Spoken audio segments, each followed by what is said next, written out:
The thing about archaeology and the Book of Mormon is that what you would expect of a text written in 1830, which is prior to the time when most of this archaeology was even begun.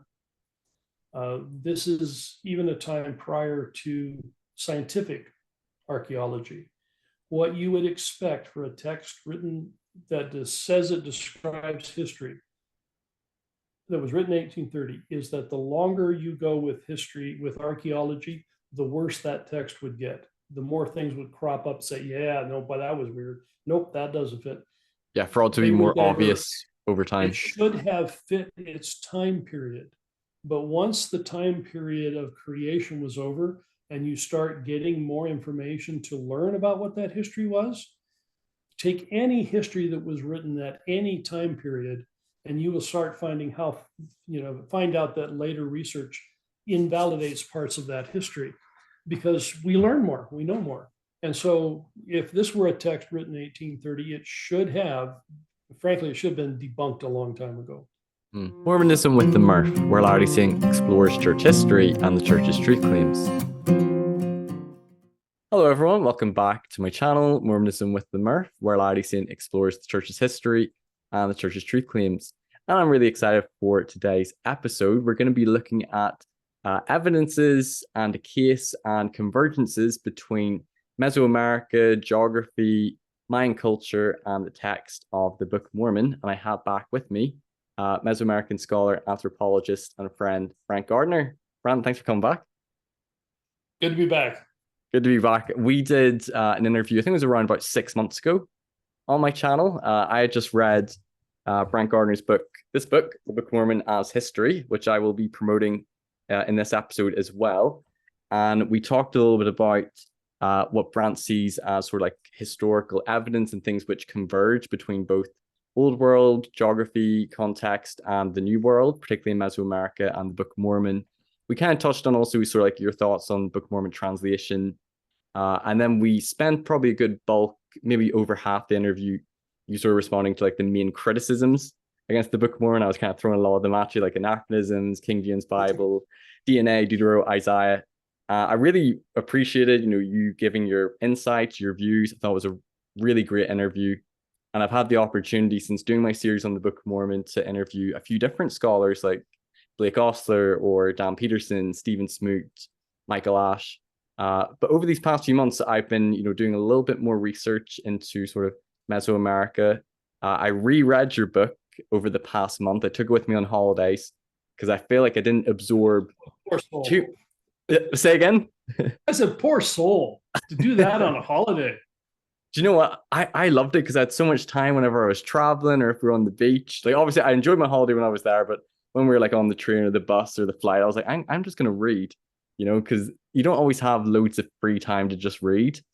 And I didn't absorb everything the first time. I still didn't absorb everything this time. But as I've been looking at it more, I'm seeing a lot more of the convergences and connections between Mesoamerica and the Book of Mormon. And we touched on a few of them in the last episode, but I sort of felt like we need to discuss it a little bit more in depth, bring more to light.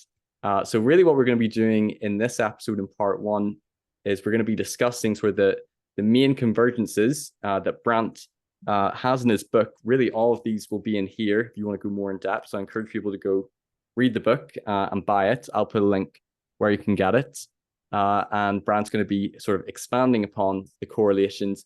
And then we'll maybe touch on maybe some of the criticisms against the Mesoamerican geography and model, and then Brant's view on maybe other geographical models such as Heartland as well. So that's going to be part one, and we're hoping that might be maybe an hour and a half, depending on how much discussion there is. And then part two, we're going to be looking at Brant's view of how the Book of Mormon was translated. So that's going to be part two, and we're going to be diving into his other book, which I have here, which I just finished. Oh, just knocked my mic. Which I just finished reading. The Gift and Power, translating the Book of Mormon. But we'll talk more about that one in part two.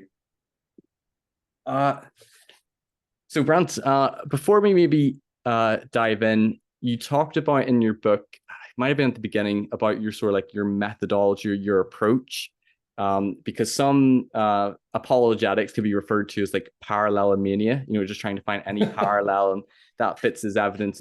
And you sort of outlined that your approach, your methodology is trying to find convergences. Could you maybe explain to our listeners what's the difference between like a convergence and just finding like a parallel? Yeah. And the problem is they sound so similar and they can be easily confused. So let me start with parallelism. Parallelism just says, here's one thing and here's something else that seems similar. And because they seem similar, maybe they're connected. And then what you do is you say, well, here's one thing that seems similar, and here's another thing, and here's another thing, and here's another thing. One of, I think, the most famous examples of parallelism was Thomas Stuart Ferguson's book, One Fold, One Shepherd.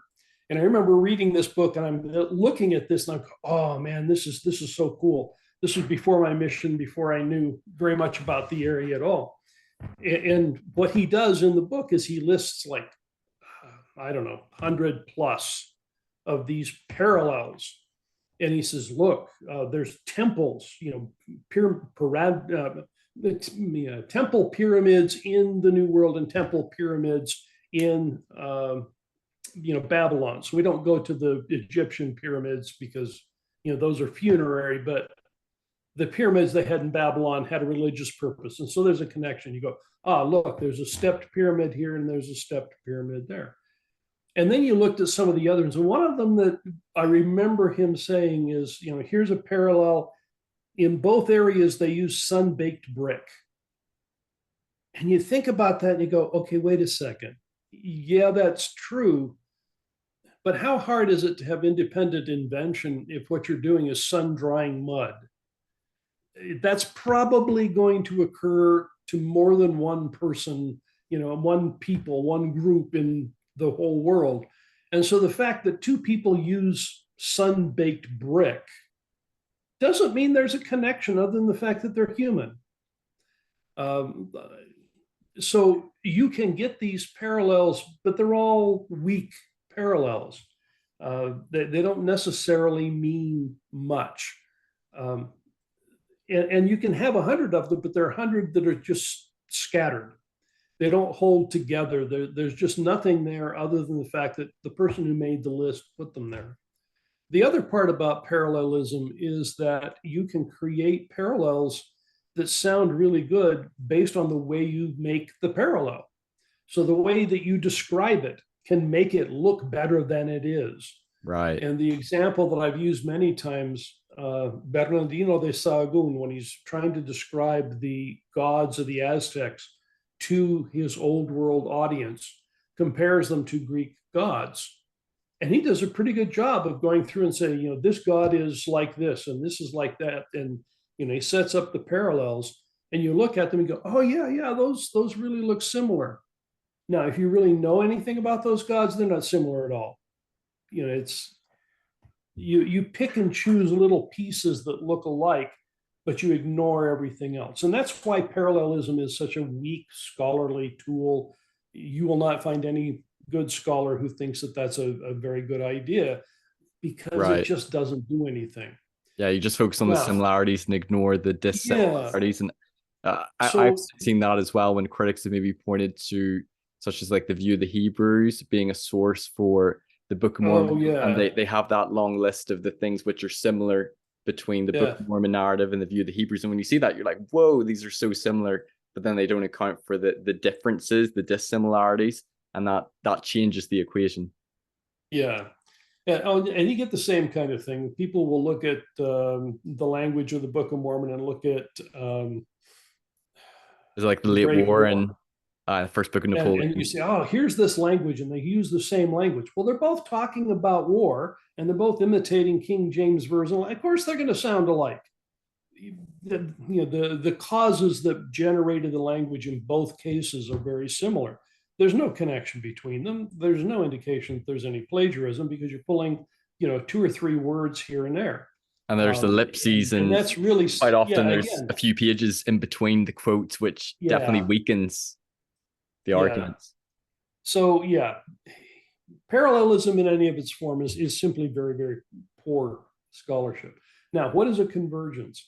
The idea of a convergence is you are taking a place, a time, and in this case, a culture, and you're trying to have them all combine so that you have multiple things that are linking together. Now, let me give you an example. Let's say I find a really good geography for the Book of Mormon, and I find that there are all kinds of people there, but they're there at the wrong time. It's a really good place, but nobody ever shows up until 200 or 300 years too late. Well, what's that say about my geography? They haven't connected. It doesn't work. I find, and then I find a geography that I think is really good, and there are people there, but they're all hunter-gatherers, and they don't build cities. Well, okay, that doesn't work. To get a convergence, you have to have things that are occurring in the right place in the right time.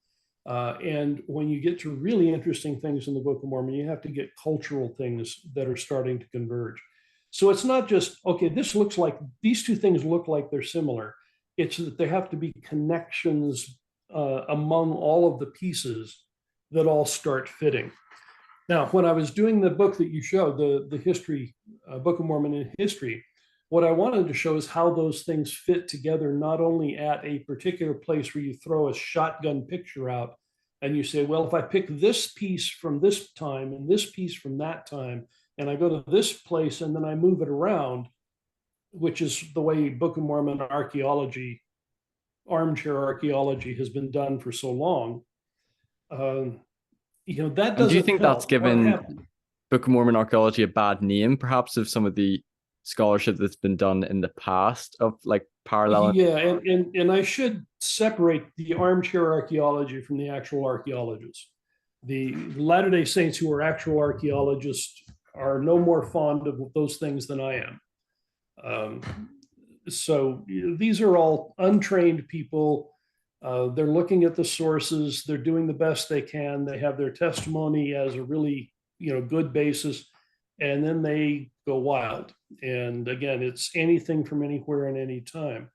And so what I wanted to do in that book was say, yeah, let's start at right at this particular place and just move through history as we know it in Mesoamerica and look at the Book of Mormon in conjunction with that history as it moves, so that you can see how the two will converge together, how the history is informing what we see in the Book of Mormon. The other thing that I've said several times is that the approach that I take is to look for Mesoamerica in the Book of Mormon rather than the Book of Mormon in Mesoamerica. And what that means is I don't think that I'm going to assume what I know, what I think a Nephite should have been, and go looking for a menorah and a baptismal font and the Relief Society room. I'm not going to look for those artifacts as proof. What I'm going to do is I'm going to look at the text and say, how did the world that was behind the people seep into the text and show up in what is written? And that's where it converges, and for me, where it really makes a difference, because you can learn things about the text that you would not have known, and all of a sudden it becomes more expansive. It becomes more understandable. You can know why the people did those crazy things they did. You have reason behind it, and all of a sudden they become three-dimensional people once you can put all of those pieces together. Yeah. And I think in your book as well, you talked about how parallelomelia is like two lines that are like running parallel, but I think you talked about convergence is like a dot and then multiple lines going through at once, and it's stronger evidence. Okay. I think before we go in and we talk about some of the specific convergences, maybe you could tell us briefly about who the Olmec and the Maya are, and then the relationship between the Jaredites and the Nephites. I will, but with the proviso that things are much more complex than simply saying Olmec, Maya, Jaredite, Nephite. Yes. In both the Book of Mormon and in the actual geography or cultural history of the area, things are more complex. So the oldest culture that we know of is called Olmec. And I say it that way because we have no clue what they called themselves. We don't know the language they spoke. Well, we have a good idea of what language they spoke. But we don't know what they called themselves. There's no text that we have that everyone agrees upon. They appear to have begun in the Gulf Coast of Mexico. They start 2,000 to 3,000 BC and build up a really impressive culture that fed a lot of the ideas and sort of symbolism that crop up and get developed differently throughout the Mesoamerican region, to the south into the Maya, and then north into central Mexico much later. So they're considered the mother culture. Because they're the old one and they're coming in on that coastal area, they look like the Jaredites could have participated in Olmec culture. And notice how carefully I said that. Yes, I remember that quote in your book, not that they were the Olmecs, or that they sort of influenced or created the culture of the Olmecs, but they participated in it. Right. One of the biggest mistakes that Latter-day Saints have made in the way we approach the Book of Mormon is we're so proud of it that we assume that they caused all of the good things that happened. And that's one of the reasons why archaeologists refuse to pay attention to the Book of Mormon, because of the way we promoted it. We will say basically, and it has for years, that the Nephites, for example, are behind all of the high culture that we see in Mesoamerica. And the archaeologists are going immediately saying, yeah, that's wrong. That's impossible. Couldn't have happened that way. And because they know that that's wrong, they know the Book of Mormon is wrong. Well, the Book of Mormon isn't wrong. What we've said about it was wrong. So that's where we're trying to be a little more cautious. There is not a one-to-one correlation between Olmec and Jaredite. There is a time period correlation where they're there at the right time, which means that when they landed on that coast, they would have found a people there that we are calling Olmec, and they would have lived in that area and participated in that culture. Just like there are, I'm sure, a number of things that are culturally unique to Ireland, but there's also things that are in Ireland that you have anywhere else in the world. Oh yeah. The vehicles you drive are driven in other places, and the pots and pans, shops, restaurants. There's culture that we get from everywhere else. And then as Latter-day Saints, we're part of these cultures, and our material culture reflects the world we live in, not our religion. And so we should not expect that the religion of the Jaredites or the Nephites would necessarily show up as an artifact, because you don't necessarily religiously make pots, although it can happen. So anyway, but that's the Olmec. And then you move on, and there are other cultures in that area that that also are important at different times. It's very complex. There's lots of languages going on. But the next one that makes a difference for the Book of Mormon is the Maya. Now, the Maya are, if you have any mental picture of Mexico, you have the idea that there's a boot. Mexico kind of looks like a boot.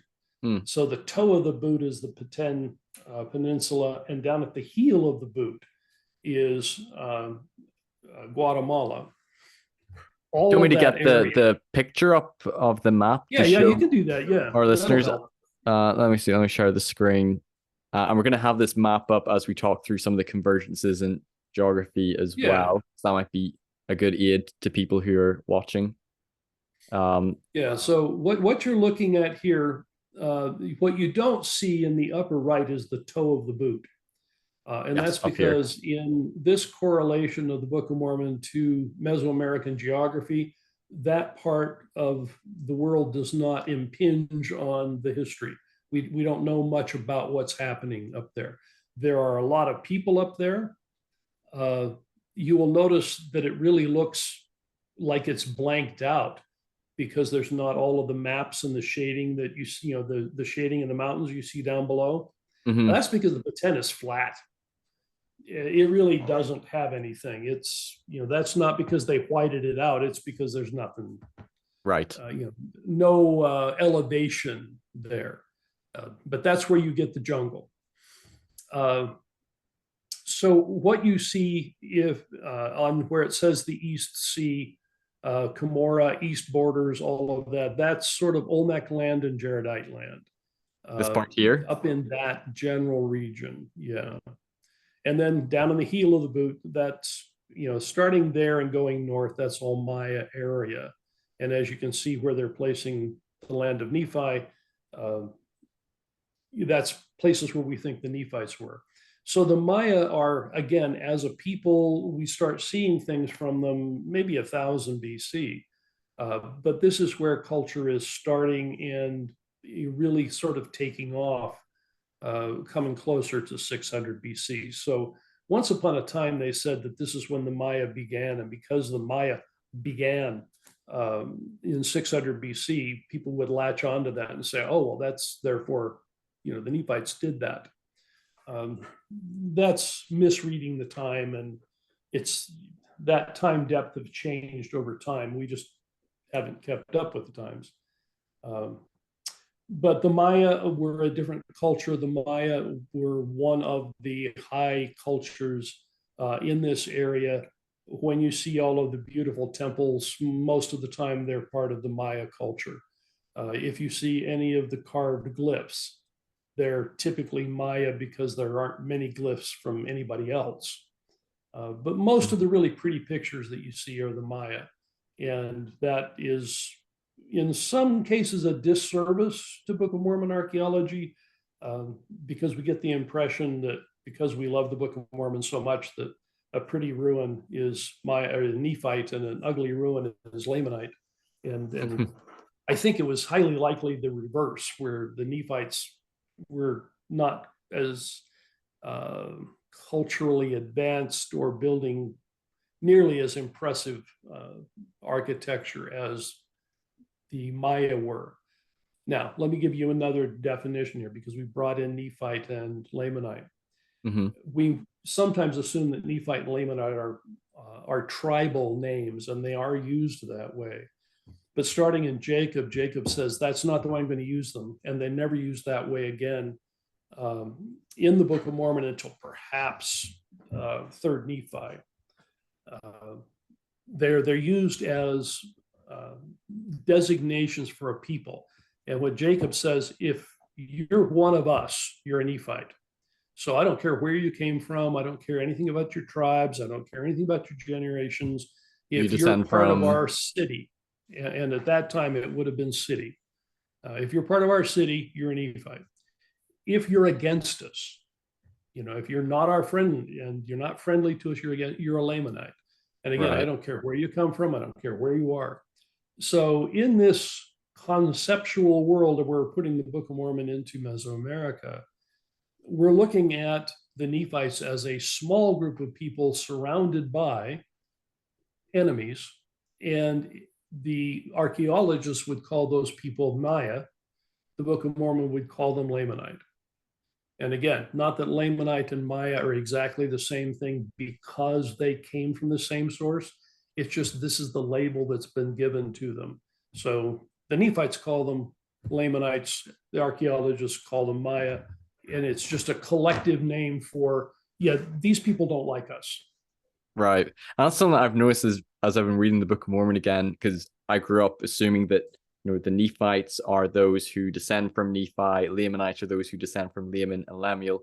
And you're right, as I've been reading it, I remember reading where Jacob pretty much talks about all those who are like friendly to Nephi and sort of are with them and believe as they do are, called Nephites, and pretty much everyone else who's not in the in-group is labeled Lamanite.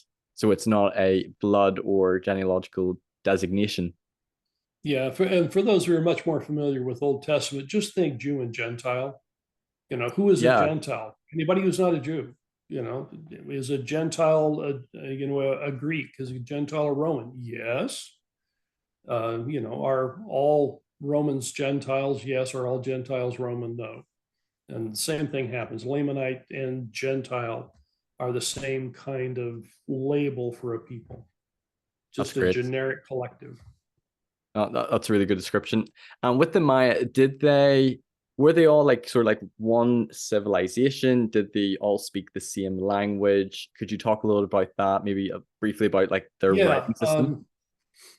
There are lots of languages being spoken in this general area. Among the Maya themselves, there are a lot of Maya languages now.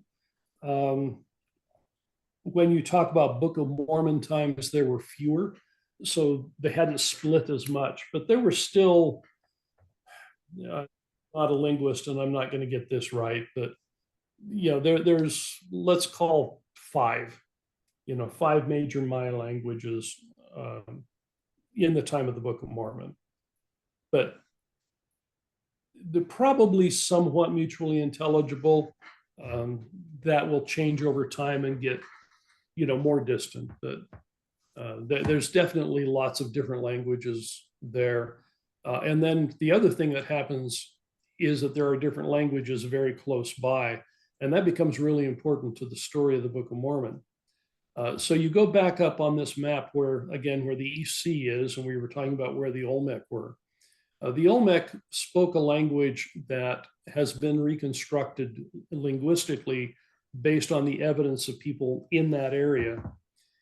And they didn't give it a collective name. They called it Mihe. And the reason they call it Mihe is it's the ancestor language of both Mihe and Soke.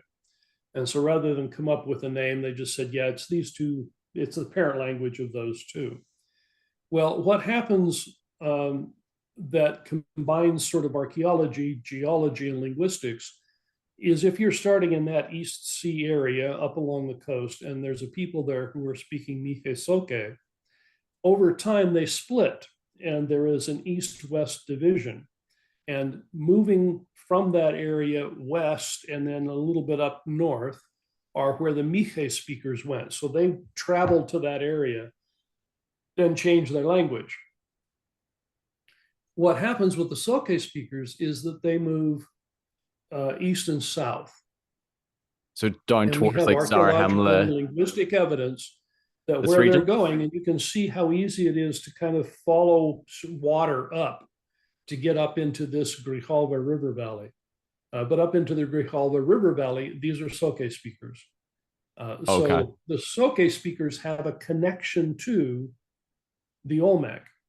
Now, does that say anything about the Book of Mormon? Well, we can't say for sure, but when you start pulling all the pieces together, if you get a foundation of things that are working, then you can say, oh, well, here's these little peripheral pieces that I can't prove, but at least they become interesting in context. So here's one of those that doesn't prove anything, but given the history, might. Mm-hmm. We have Coriantumr as the last king of the Jaredites, and he ends up with the Mulekites, who are in the city of Zarahemla. How does that happen? Well, if there is a similar language and there has already been a movement of peoples up there, there's probably some connection between the two. And so it's probably not all that unusual that this guy is going to end up in the land where the Mulekites are. And the Mulekites are going to, and we know that they were absorbed into cultures that were already there, because what we learn about them is they lost their language. Well, they could, not that they couldn't speak, they spoke. They lost their language because they adopted the language of the people that were already there. Because they would have spoken Hebrew, because they came from Jerusalem as well. That would have been the original language, but by the time they meet the Nephites, they no longer speak Hebrew. Right. And that's one of the really important things that happens. And so, skipping forward to convergences, and we'll look at this particular one because it's important now. You've got a circle around the land of Nephi, and then a circle around the land of Zarahemla, and this line between them. Yeah. Somewhere in the ballpark of 200 BC, Mosiah the First is kicked out of, and violently kicked out of the land of Nephi. And Is so that he because goes of up. a Lamanite sort of invasion? Is that That's all. The indication is that there's a Lamanite invasion. And I okay? should tell everybody that I actually made a mistake in that book, and I regret it because I was talking about a linguistic invasion, um, and I switched to BC and AD, and it. Yeah, if you see the one that's linguistic and it's talking about 200 BC, it was actually 200 AD, and bad on me. I wish I could recall that one, get it out of print, but can't. Mistake I made and the bad one. Anyway, doesn't change the history, however. So they get kicked out and they go up there. What it says when they meet the Mulekites is that the Mulekites have lost their language. They can't understand them and they've lost their gods. Well, how does that happen? Well, if the Mulekites speaking Hebrew and bringing this Hebrew tradition with them merge into the Soke speaking culture, if they don't try hard to keep their own religion and culture, they just blend in. And over time, and this is now hundreds of years, they have become this other people. So they have a tradition, but they speak a different language. For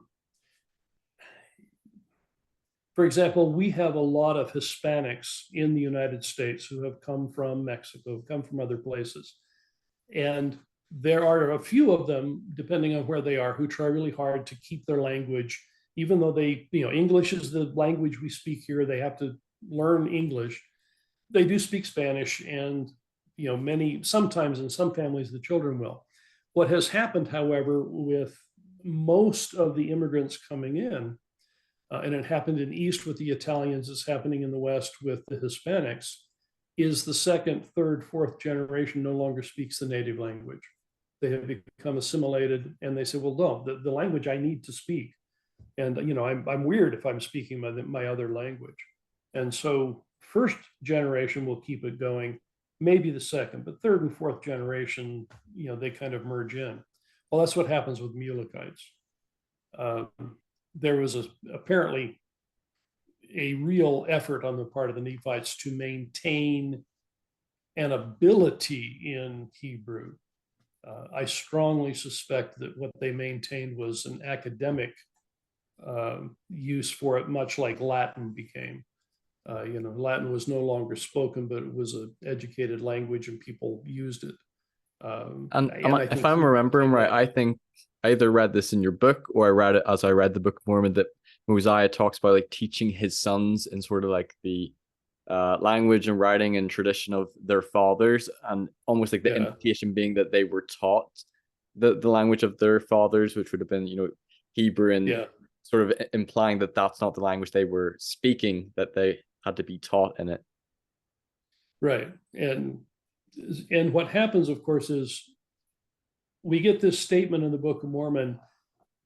And so often we read the Book of Mormon, we go, oh, yeah, the Nephites went and they saw the Mulekites and they couldn't understand each other. And so the wonderful Nephites took over and taught the Mulekites, and, everything was wonderful. And we never think about the real history behind it. How does that happen? Well, if you put this on the map and you say, okay, here is a place, here is a time period, we know at that time period that there were two different distinct language groups. And the place where you've got circled for Nephi was a Maya speaking group. Where you've got Zarahemla was a Soke speaking group. Mm-hmm. And Soke and Maya are mutually unintelligible. And the Soke were there when the Maya showed up. And we have some pottery connections that say, yes, there is a connection to this Maya region. So we know that there could have been a connection of people, in that area at that point in time. So when you talk about convergences, now we say, oh, here's geography and history and linguistics that are all merging together to explain this event at that point in time in the Book of Mormon. And I've not found any other explanation for that, anywhere. Frankly, what happens with most geographies is once they find a geography and find a bunch of people, they never go any further. They just say, okay, I found the place I'm looking for. and they don't try to use that place to inform the Book of Mormon because they can't. It doesn't. It just doesn't work. But in this location, we start seeing places where, oh yeah, all of these stories start to fit together, and we can see how things happen. And in this particular case, Brant, when Mosiah and the Nephites go from the land of Nephi to Zarahemla and they meet the Mulekites, and they're both speaking two different languages, is there any evidence of that migration happening at that sort of rough time period in Mesoamerica? There isn't a particular indication that I know of. There are some changes that we're seeing in. They looked at the pottery in Caminaljuyu, which is the largest city in that highland Guatemala, where that land of Nephi would be. Mm-hmm.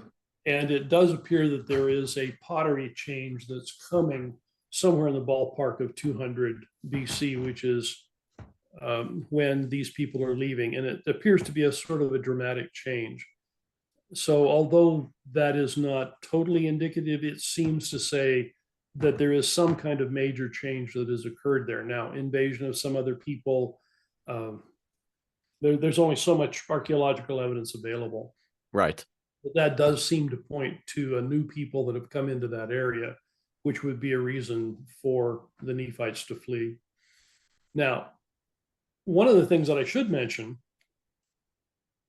is that although the Nephites leave and they go up to Zarahemla, not all Nephites or all Maya speakers would have gone there. Even though there's a new regime in town, somebody comes in and kicks them out. In the Mesoamerican warfare, you very seldom are trying to destroy anybody. What you're trying to do is just take them over and have them pay you tribute. And so keeping people and farmers alive is a really good idea because they're the ones that are going to supply the tribute to send to you. So you really want to come in and keep the farmers at least in place. And that happens kind of all over the world. You talk about the major changes, and the major changes happen to the hierarchy, and the farmers are there going, oh, darn, somebody else is going to take my taxes, and I'm still going to be here farming. The reason why that becomes important, though, is that there is still, this language and perhaps some familiar connections, family connections. So we get another story that's interesting, which is the people who leave Zarahemla with Limhi or Zenith. Yes. And they say, I'm homesick for this land. And frankly, because it was probably much nicer. It's really, if I had to choose to live in the Grijalva River Valley or up in the highland Guatemala would be hands down my choice. Beautiful there. And the land of Nephi, it's always described they go down to Zarahemla and they go up to Nephi because Nephi is the land of Nephi is highland Guatemala. So yes, the topography is more like mountain range and Zarahemla is lower. You always get ups, downs, and you are correct. And again, that's another one that's easy to get mixed up because for modern map readers, we think up is north. Because that's the way we orient our maps. But I believe it's the same for Jerusalem as well. When they're going back to Jerusalem, they're going up, and then when they're leaving, they're going down, and that's again reference to for the ancient world. This concept of the paper map was really kind of foreign. Nobody ever said, "Look, get your map out and find it." No, they said, here's where you go, and here's your markers, and you go up to this land and see these. Landmarks kind of thing. But anyway, back to this story that's important. Yes. You're leaving Zarahemla, you're going back to Nephi, and you're going back to Nephi. And it says that,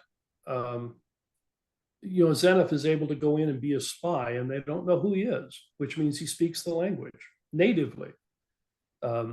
Whatever dress, he was able to, affect the dress of the area, so that he didn't look like a foreigner. He was able to go in and, be part of the Lamanites in this area. So, this is a place where they had come from. They still had some ties. They still spoke the language. So they go back. Now, here's where the story and the map and the Book of Mormon all kind of start to merge.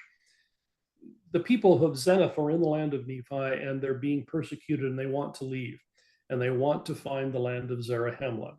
And as you have on the map, you look at the little line that you've drawn, or whoever drew. Somebody drew. That was me. Yeah, good line, good line. As you can see, it says, here's a straight line. So Limhi sends 40 men out, and he says, go find Zarahemla. Now, they don't have a map like this. They don't have maps at all. So they talk to Limhi, he's the grandson, that's right, of Zeniff. Grandson. No, yeah. And so there's probably some of the grandparents still around, or at least somebody who has told stories of where they came from. And so, how do you know how to get back to Zarahemla? And so what they say is, and this map won't fully explain it, but I'll connect the dots in a moment. Okay. So what they will say to somebody is, look, it's simple, no problem finding Zarahemla. Zarahemla is along the river Sidon. Is this here the river Sidon? All you have to do is go up into the mountains, find the headwaters, find the river, follow the river, you'll find Zarahemla, you can't miss it. All right? Yep. They missed it. They not only missed it, but they missed it so badly that they end up in Olmec territory or in Jaredite territory, which is up on the Gulf Coast. Up here. So apparently they kept following the river. But how do you miss Zarahemla? Well, you can see on your map here where you have Zarahemla, there's a river. Mm-hmm. You will go up to just where it says east or south wilderness, and then there's wilderness, and you can see a river in between those two. That's the Usumacinta River. This one? And that's the one. Yep. What is not written in there is that the headwaters of those two rivers are reasonably close together in the mountains that you have to go over. And so when they went up to the mountains, they found the wrong river and traced the wrong river. So how did they miss Zarahemla? They're on the wrong river. Because the source is very close. Of the Jaredites, that river takes them right into it. Right. Okay. And this is Jaredite territory. Yeah. Up here. So those two rivers are very close where they start. So when you take, and again, this is the idea of convergence. So now we take the geography and we look at the geography and the story, and all of a sudden the story makes sense. How did they miss it? Well, those are questions that most of us reading the Book of Mormon don't ask, but they're important questions if this is an historical people. Because the city's on the river. How are you going to miss this city if you're following the river? Mm-hmm. And the answer is you're on the wrong river. Well, how do you get the wrong river? Well, because these two rivers are starting very close to the same place. And so they, went up into the mountains and found the wrong river. And it's not that hard to have done. Right. So here's where you get convergence. And we say, Book of Mormon story, map, circumstances. This will now explain that story in ways that allow it to make sense where otherwise we couldn't make sense of it. And I've not seen any other geography that allows me to explain this story. So give me any geography you want, and you can say this city works here and this city works there. How do the small stories work? How does this geography explain the text of the Book of Mormon? And if it can't do that, you still haven't got the right geography. Now, when you get the right geography, things like this start to pop up. Yeah. And more. That's fascinating. And those were two of the convergences I wanted to talk about. Good. Let's just go back a wee bit to the beginning to follow a wee chronology. So when the Nephites arrive, do you believe that they arrived around here where it says first inheritance? This sort of somewhere in there, yeah. Somewhere in that region. And then who knows where? On the coast of Guatemala. Somewhere in the coast here. Where? Who knows? And they have to land on a coast. That's sort of a given. The only one who didn't land on the coast was Noah and the Ark, and everybody else has to land on a coast. And when they arrived, you say that there would have been other people there. There would have been some small tribes or villages. We know that in the foothills of Guatemala, there are at least 6 towns, if you will, villages of 1,000 people each. So, spread along the foothills there, you've got a minimum of 6,000 people that are there that could frankly see the sail coming. So I'm pretty sure that, when the Nephites landed on the shore, they had people meeting them there going, who the heck are you and what are you doing? Because they could see them coming for a long time. Yep. And so when the Nephites arrived, how long after? I think it's very quick after they arrived that the Nephites and the Lamanites split. Could you talk about how soon that is after? And then where did the Nephites go to inhabit? Is it the land of Nephi? And then do you know kind of where the Lamanites go off to initially? It happens fairly soon after Lehi dies, and we don't know how soon Lehi died. Nephi is writing he's writing the small plates 30 years later. So we've got a time frame that says, we've got this ballpark of, 30 years in here. It was certainly closer to the earlier part, not the later part. The Nephites have been separated for a long time. So somewhere within the first maybe 5 years is a ballpark. Lehi dies and the separation occurs. So what happens is the Nephites are afraid. They leave and they go up into highland Guatemala. They get far enough away, up over a mountain range, and they say, okay, yeah, I don't think they'll come after us here. Now, from there, we don't know where the brothers Laman and Lemuel went. They may have stayed right where they were.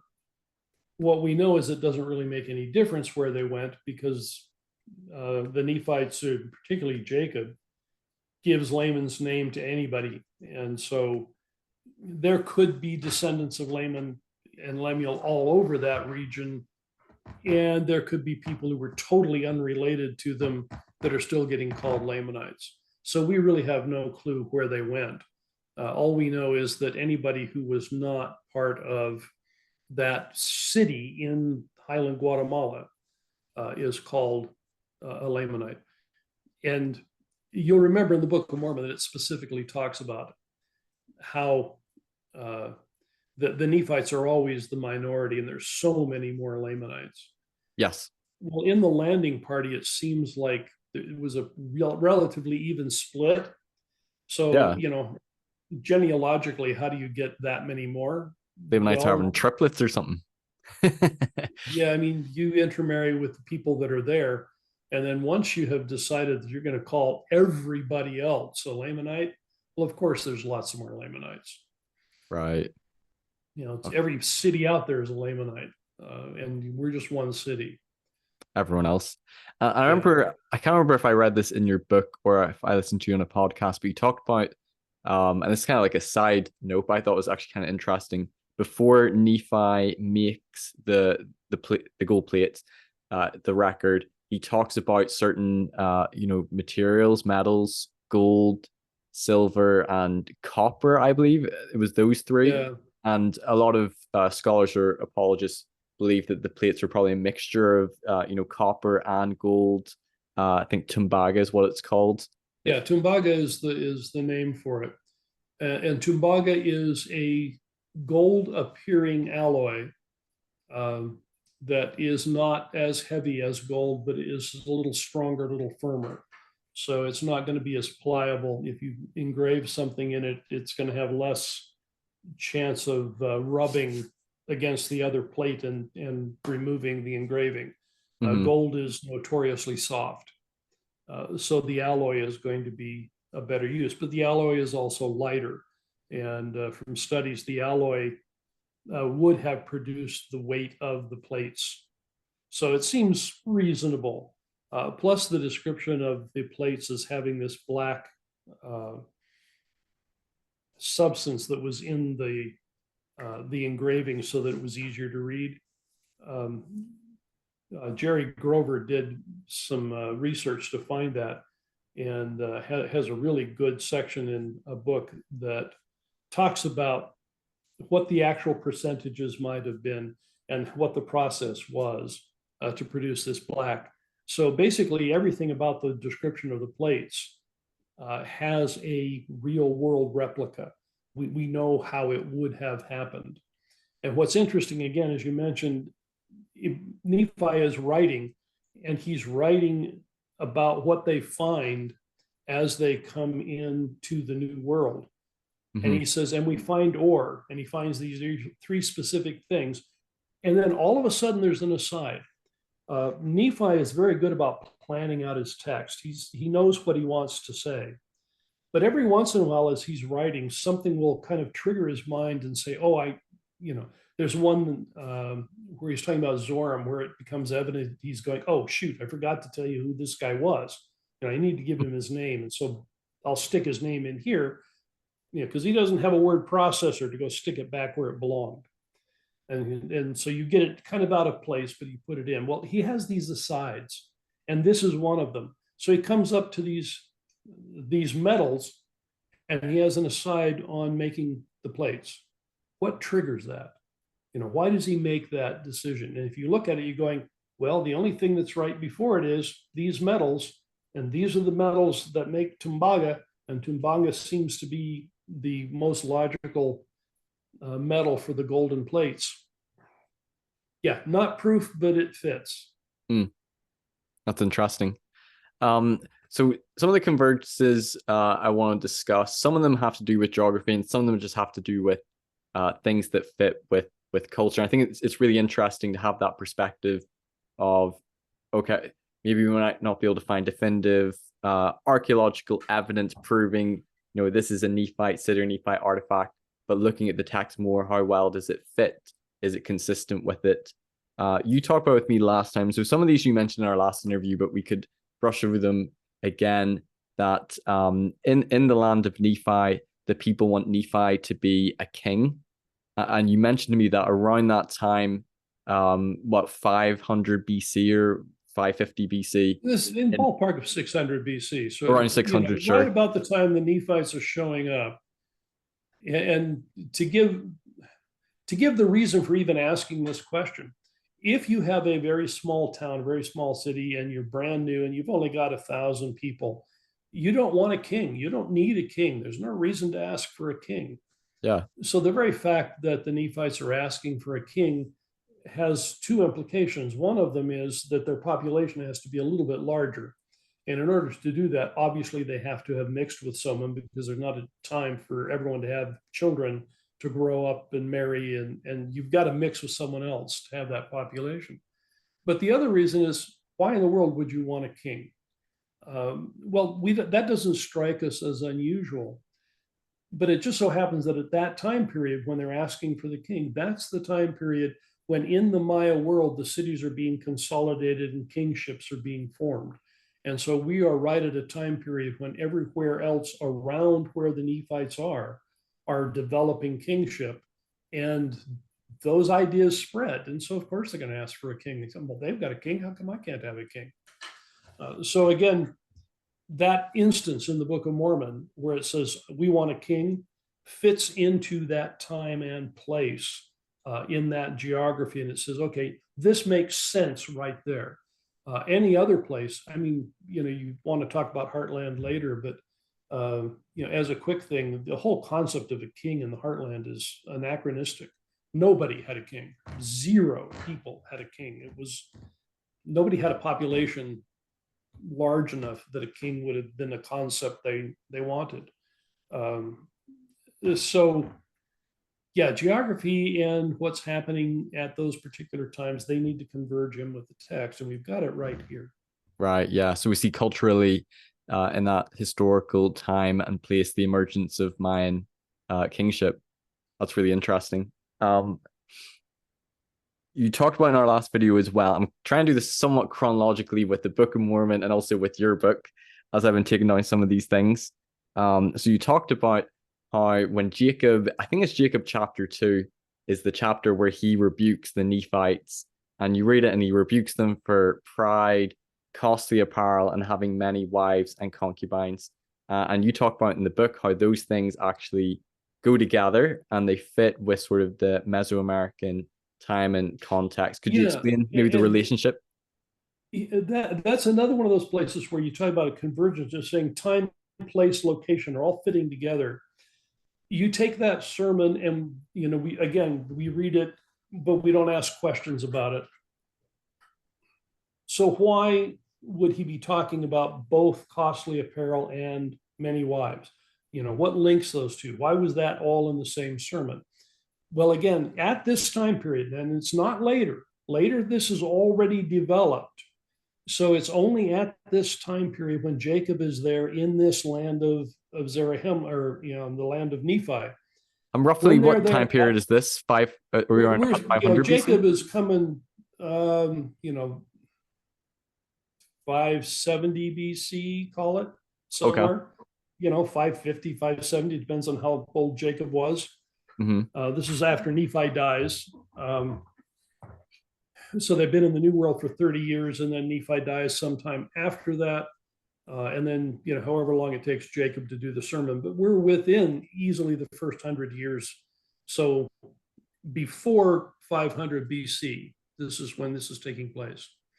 But I think it's important to say that these things that I'm going to talk about apply only at that time. Now, they might happen in some other location, but they actually happen at this location. And that's where this location is talking about it. So back to, why do these things get together? Well, right at this point in time, the archaeologists have found that there were people that were starting to accumulate wealth. And the way they did it is, and what was happening is, they called these people aggrandizers, people who were making themselves more important. They were building up, important families, building wealth. Farmers have long known that if you want a lot of workers, one of the ways to get them is to birth them. So you have sons to go out and work, and you tend to have large families because large families help get the work done. Well, one of the ways you can have a really large family is to have multiple wives. And so if you have multiple wives, you have multiple children, and your workforce increases dramatically. So one of the impeti to having more than one wife is to be able to bring people together and to use them to create this economic base, whatever it is that you're selling, whatever it is that you're doing. And frankly, you have to have already started that before you can afford to have another wife. So, there's a building block. So one of the things that happens down here is these aggrandizers are making themselves more important, and they're using polygamy as one of those things to do it. And that's one of the things that Jacob is saying, oh no. Well, the second is costly apparel. Well, what's so wrong with costly apparel? We all like nice clothes, and nobody, really bothers us if we wear something, The problem again goes back to the concept of costly apparel. How do you get costly apparel? Well, in the ancient world, you made your own clothing. You didn't have Macy's to go buy your clothing. You had to go, you made it yourself out of the materials that were nearby in the textiles. Well, if that material is available to everybody, somebody will be better at it than the other, but it's all going to be really pretty close to the same thing because everybody's got the same material. To get costly apparel, you have to have trade. You have to go to outside. You have to get something that somebody else can't have. So if you have a trade set up, then you can bring things in that other people can't have because they don't have the economic trade good. And so these aggrandizers are not only, creating this, but they're trading. And part of the trade is to bring in their wealth.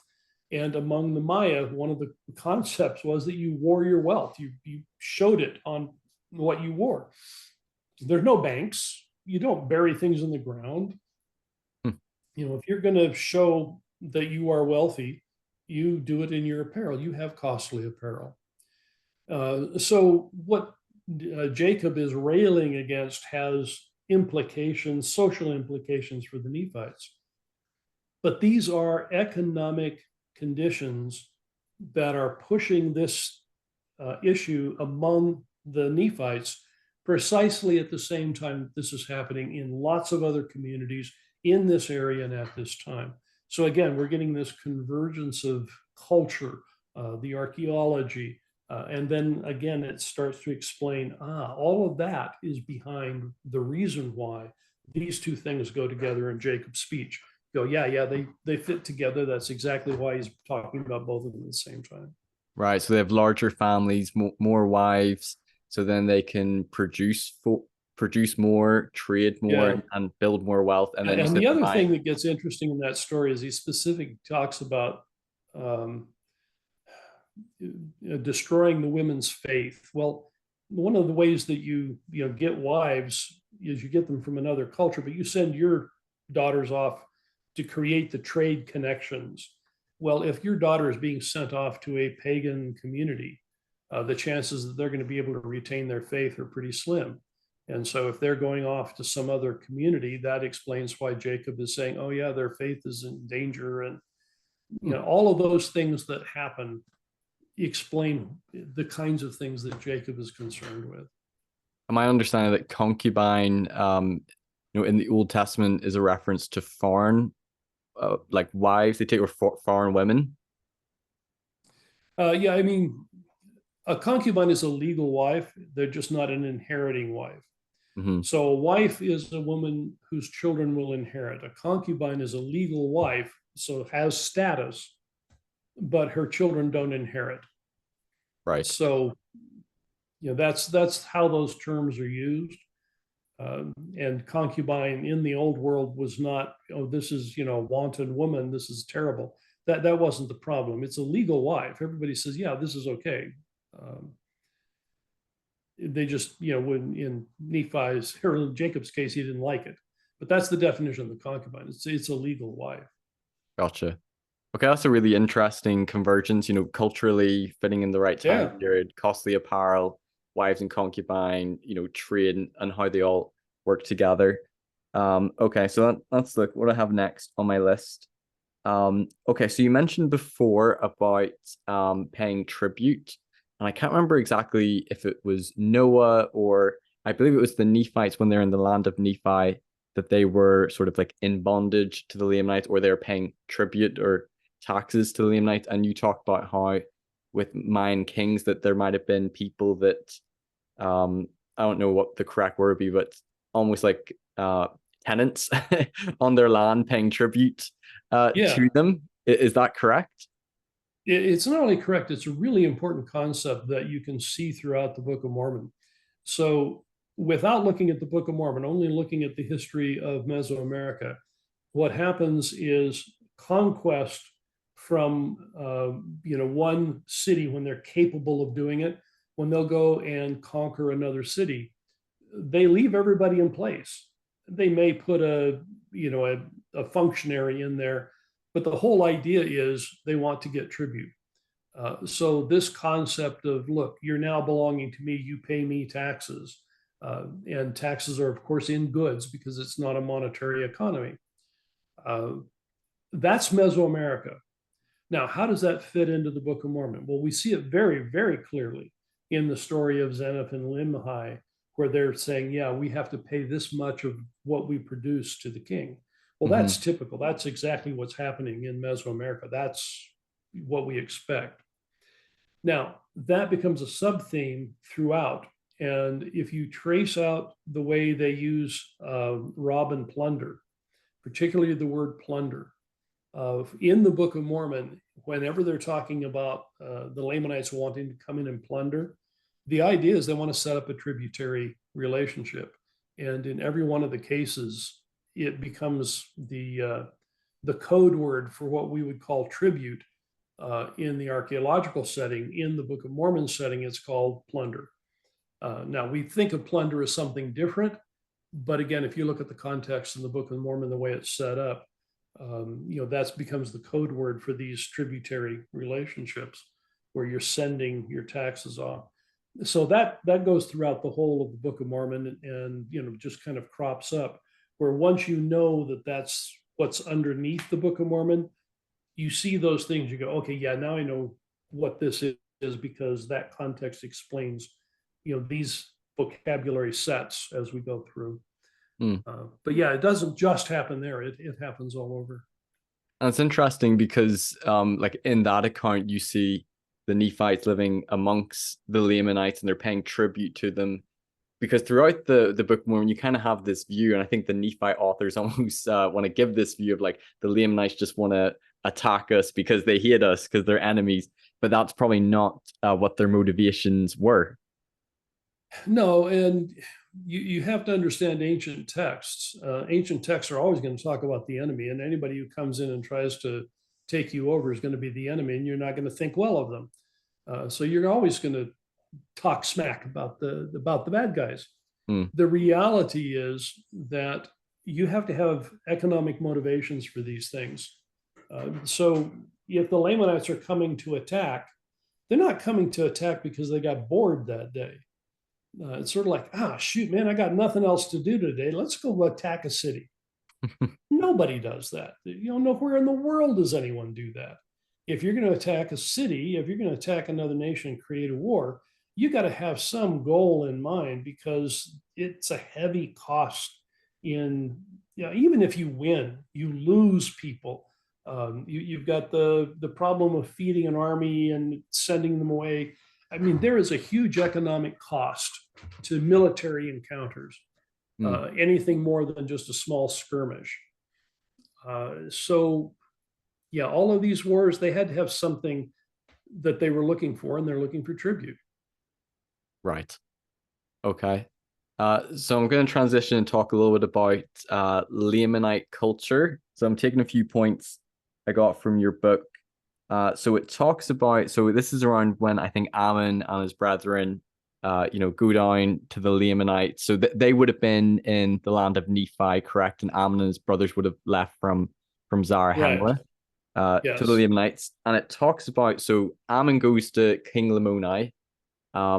And King Lamoni, his father, I believe, is sort of like the head king of the land, but there's almost like he's the king over kings. King over kings. There's like these small kingdoms, sort of like they're like lesser kings. Is that something that fits with Mesoamerican, kingship? And oh yeah, we have enough information that we can read from the Maya glyphs to know how cities were related to each other, and this idea of king over kings, very, very common, very pervasive in Maya culture. So what happens in the Book of Mormon in these times when we get Nephites who go back to the land of Nephi, that's when we really get to see what Lamanite culture looks like. The rest of the Book of Mormon focuses on what the Nephites are. This part of the Book of Mormon is describing Lamanite culture. And when they describe Lamanite culture, we actually find more and more things that fit with what we know is going on in the Maya world, because that's where they are. And that's what they're describing. So we get more of that than we would in the rest of the book, because the Nephites are intentionally different from the rest of the world they're in. And they kind of refer to the Lamanites, like early in the book is like, dark, loathsome, savage, hunter gatherers, and you kind of see them as that they're like less advanced, less civilized people. Yeah, and you have a chapter in your book. That stereotype goes throughout the whole Book of Mormon. The Lamanites are uncivilized, and then you look at the Lamanites in this part of the Book of Mormon where you're describing what's happening. You're going, oh man, these guys are not uncivilized. These guys are really civilized, and these guys are they're part of a really big, complex culture. So the fact that the Nephites kept saying that they were, uncivilized is kind of belied by the descriptions. When you get there, you go, oh yeah, no. And that's where I get the idea of the fact that, that I think that the Lamanite culture was much better than what the Nephites were going through. Plus, if you look at the archaeological sites among the Maya, the Highland Guatemala, any of those regions, and then you compare them to what was excavated along the Grijalva River, and there is no comparison. They were definitely richer than what we get there. So, yeah. And the Grijalva River, that's the river Sidon, isn't it? That's the one. Yeah. Okay, gotcha. Let's see. The next point I have is, so when Ammon's with King Lamoni, his brethren are sort of like they're in prison, or they're in a dungeon or something, and he goes with Lamoni to go visit another king. I think Lamoni uses the phrase of like, I'll try to like flatter him or like Yeah. convince him. And you talk about it as like a royal visit. Can you explain what you mean by that? And is that something Yeah, I mean, that when a occurred? king visits another king, this is an important thing. And so in the Book of Mormon, we have a king visiting another king, and he gets his troops in his chariot and he goes. And of course, chariot's one of those words where we don't know what it's translating, but it's some sort of conveyance for the king. They had a litter, and these fancy litters would be part of what went. But we actually have record on Maya stele of these royal visits, and kings visiting kings and how formal that was.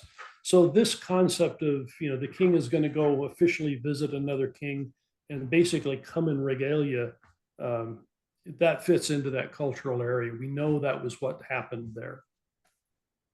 Okay, gotcha. And I didn't know whether to bring this up later because it kind of falls in under an anachronism, but I believe King Lamoni asked to get his horses and his chariots. What would be your interpretation of that? Because I can understand that maybe a horse could either be a translator's anachronism, Joseph Smith seeing an animal that maybe resembles a horse and he names it a horse, or it's a lone shift. But then when people see horse and chariot together, they might sort of visualize that like horse and chariot, you would imagine it being the horse and chariot that we traditionally imagine. What do you believe, or what do you speculate that Yeah, might I fit into think they're them? all translation issues. I don't think Joseph understood what it was that was happening. What we have is some animal and a conveyance. Um, because it's called a chariot and it's called a horse, we assume that the horse pulls the chariot, but the text never says that.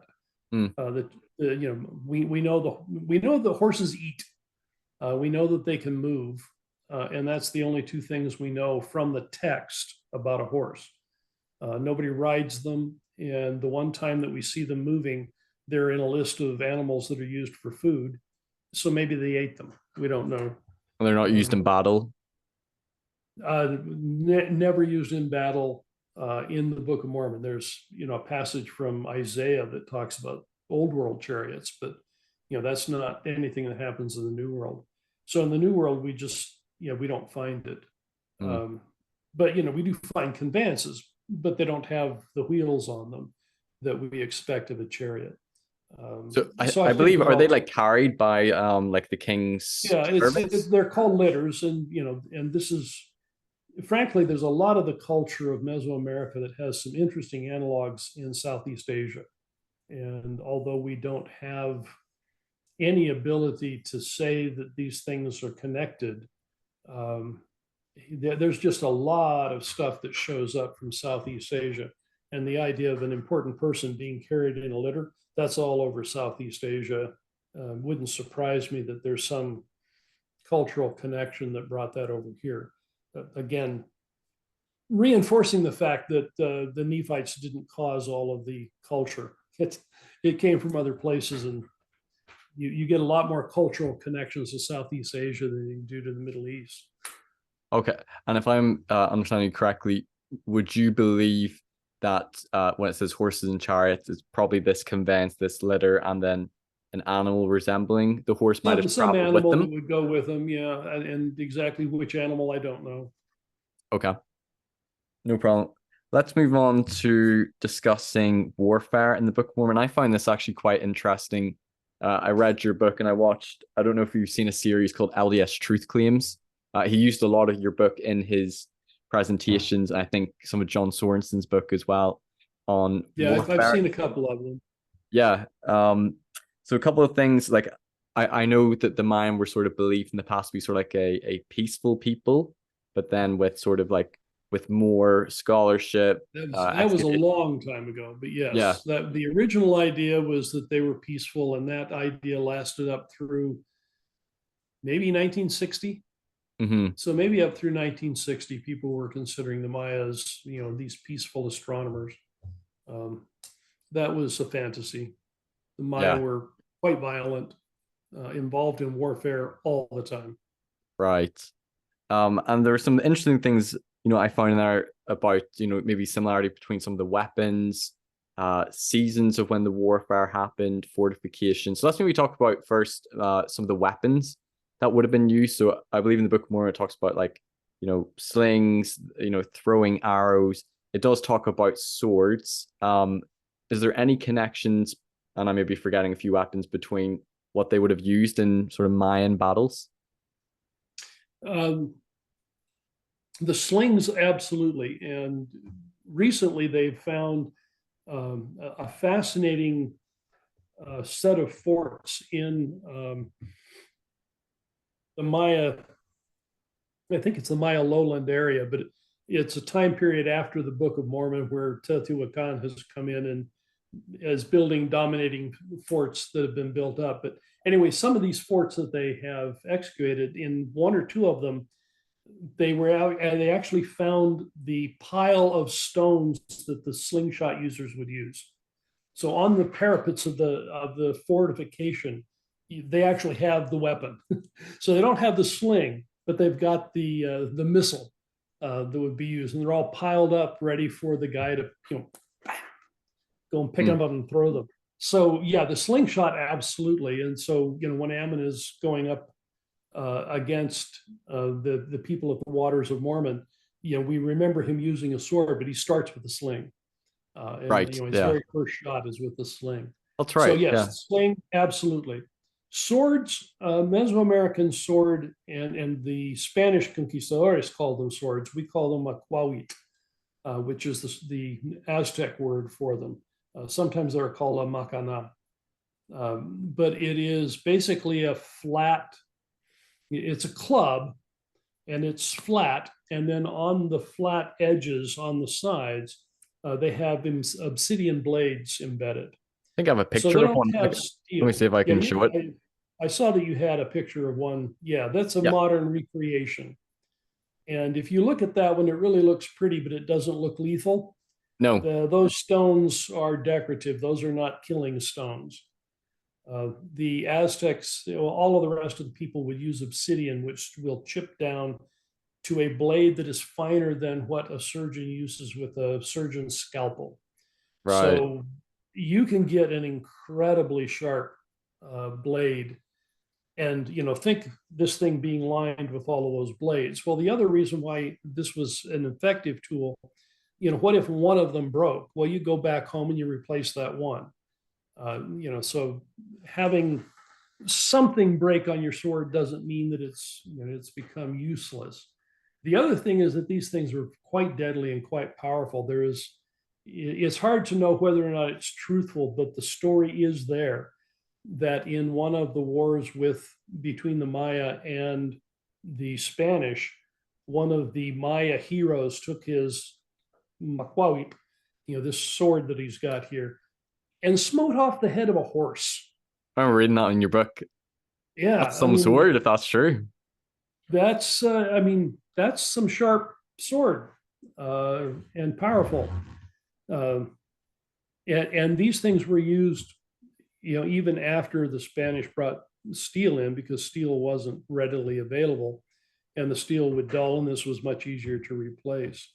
But the other thing that's interesting about this is that it has a different way of using than the sword. The sword that Nephi would have brought with him would have been a stabbing implement. Yeah. You know, they had edges, but when you're fighting, you know, you've got your shield and you're stabbing, you're not slashing. So the warfare at the time of Nephi is going to use these weapons as stabbing. Well, you look at this thing, it's not a stabbing weapon. This is a slashing weapon. And so one of the questions that people will have is, well, if Nephi brought a sword over, why didn't everybody get a sword? Well, first of all, you've got to have the technology for it. These things get dull. You've got to, you know, shape them. But the real important thing is the way you use them is different. You've got to learn a totally new technique of warfare. And so, you know, bringing this weapon in and saying, here, use this, they're going, but that doesn't work in the way we know how to do things. So it's an innovation, but it's not going to work because there's too many other cultural reasons that are going to argue against it. So if somebody says, why didn't swords take over? Yeah, it's because they didn't fit into the cultural patterns. Right. This And that this would again sword, go this with the Nephites adopting yeah, sort of this like one the would have surrounding worked culture. better. Yeah. And this is most likely the weapon you believe that Alan would have used in slicing the. There weren't Something similar. these. What do Like you I say, call? this one's a decorative idea of what the thing would have looked like. It would have been Sure. a little bit longer and it would have looked a lot nastier. Yeah. Gotcha. Um, I have a wee picture here. I think this is of a Mayan, but it describes them. I believe in the book where I don't have this written down of like having like shields and like Yeah.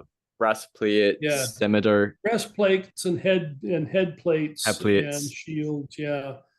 Um, again, you're getting an English translation, and so they're going to sound like things we expect. So when you hear breastplate, you're going, "Oh yeah, I know what I think that is from medieval England." Yeah, But that's kind of not what they imagine like a had. They would Roman frequently soldier. actually have a flat plate on the chest that would protect it. And then, the head plate kind of thing. Yeah, they had protection on the head, but it didn't look like anything we think. They adorned it and used it for other reasons. And of course, shields they had. But there's a couple of things that are interesting. One of them, the Book of Mormon also talks about, was it a thick shirt or thick cloth? I think Anyway, thick clothing, thick clothing. something like that. That was the real armor. What they would do is they would have quilted clothing on that would be, cotton-like material that was all quilted in nice and tight. And so you had this thick clothing on. And it actually was more effective against the weaponry that the Native Americans had than the metal that the Spaniards were wearing. And after the Spaniards came with these, hot metal things, and they're going, man, this is first of all hot, and secondly, these thrown arrows, these arrows, spears that are launched from the atlatl, those things had power behind them, and they pierced the armor, but they would bounce off of the thick clothing. And so the Spaniards said, "Well, I'm wearing one of those." Hmm. So again, we think that the metal that came in was going to be superior. Now, the stuff that the natives had was actually superior for what they were doing. But the idea of thick clothing, that's actually known for Mesoamerica. That's what their armor was. And the rest of what's interesting is if you look at this warrior, he's got the shield, he's got something to protect his upper body, he's got nothing on his legs. And in the Book of Mormon, when they talk about the injuries, the injuries are to the legs. That's where the big injuries are. Well, that's because they're unprotected. So That's the Book of interesting. Mormon accurately matches up with the weaponry, the way they were used, and the way the armor was, as long as you don't get hung up on the fact that I think a helmet should look Greek. Right. And Or in the when it case of Moroni, have Viking horns. and Oh, no, that's Mormon. Yeah, Freeburg's Mormon has the hat with the Viking horns. yeah. And when it talks about throwing arrows, because we would understand, you shoot an arrow, and I think to Joseph Smith as well, he would have understood like a bow and arrow, but it talks about them throwing arrows, and I think you mentioned the name of it. Was it an I think it's alcatl. Atlat. Alcatl. Atatl. Yeah, it's a hard one to pronounce. Atlatl. Yeah, I'm saying it completely Atlat. wrong. But it was kind of like a really big arrow, wasn't it? I think I have a picture of it. Yeah, I mean, a lot of This. cultures had these. These are spear throwers. Mhm. So the atlat is, as you can see what happens in the guy's arm. These are not little tiny arrows. These are longer spears. What an atlat does is it basically gives you a longer arm. And with a longer arm, you have more arc to cast. And with a cast of more arc, you get more force. So this is a way to increase the force behind these things.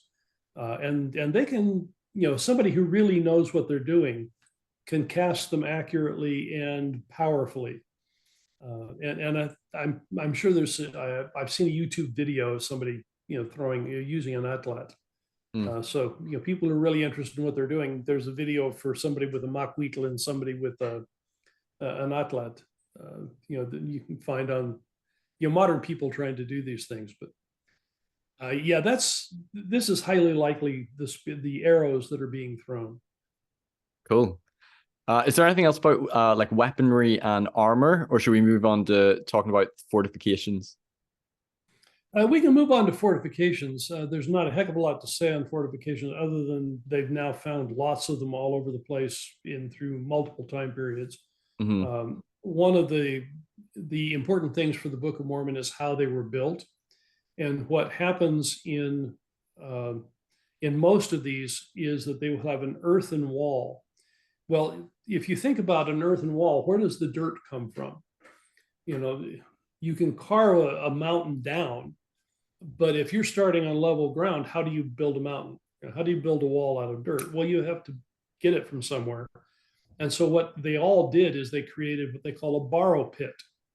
And the borrow pit is I dig the dirt up right here, and then I take this dirt and I make a wall here. Hmm. Well, what happens is if I got a wall here and a pit here, I've got a dry moat. Yeah. And that makes it difficult for anybody who's attacking me because they're on land, but now they've got to go down and it's even higher to get to the top of my wall.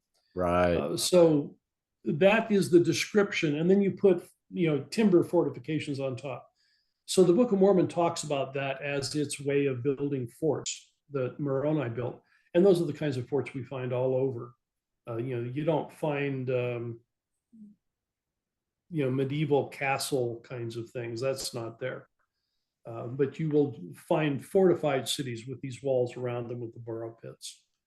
And Pretty there are cool. no gates. That's the other thing is you tend not to have gates, but you tend to have narrow places. Military people call them a killing field. So you will have a narrow entrance that's coming in. And even though there's no gate, in order to get where you're going, you have to come in between two walls that are being defended. And then you'll make a turn into where you're going. But the defense is up here, and they just mercilessly killing you as you come through.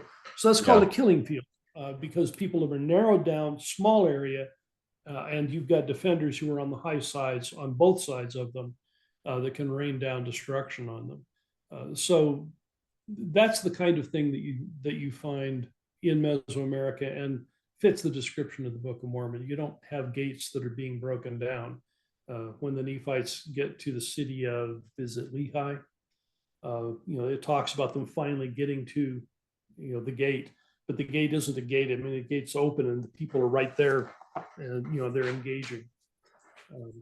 Right. So yeah, well, what we find archaeologically, and by the way, with the borrow pit idea, and again, a precursor to our discussion, if we get there on Heartland stuff, there's a fort that they talk about that's been called a fort for a long time, and it has a wall, and the wall has a borrow pit on the inside.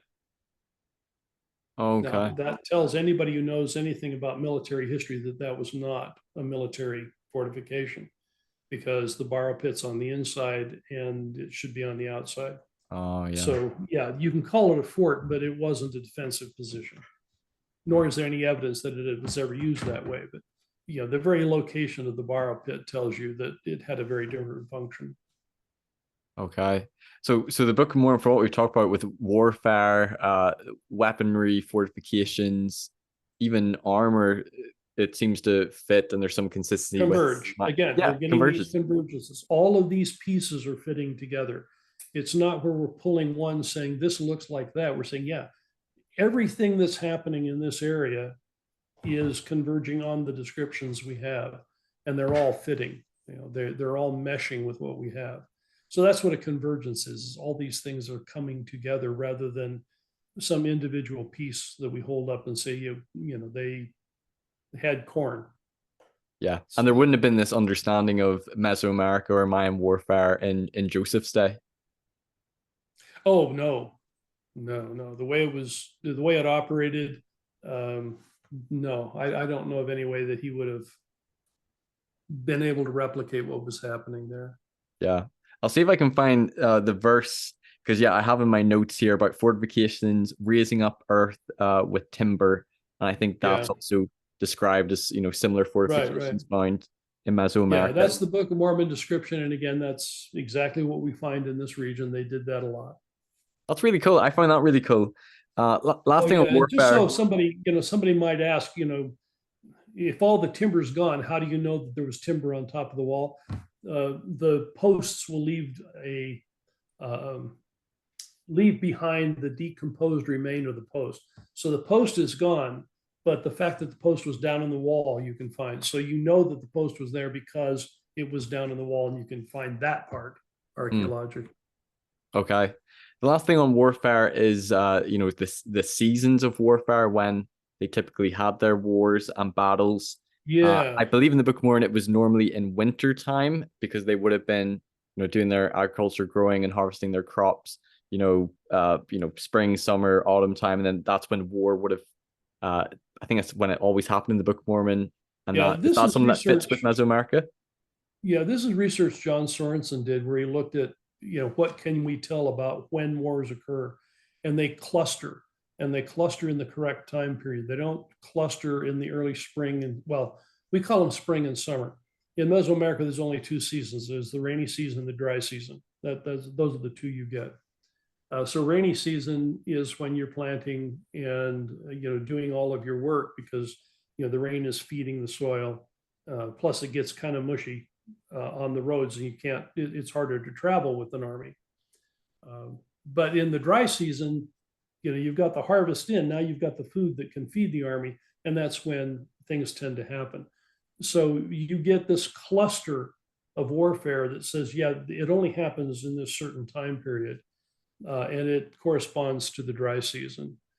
So again, you get this correspondence between when warfare occurs and what the seasons are in that part, where you've only got the two, the wet season and the rainy season.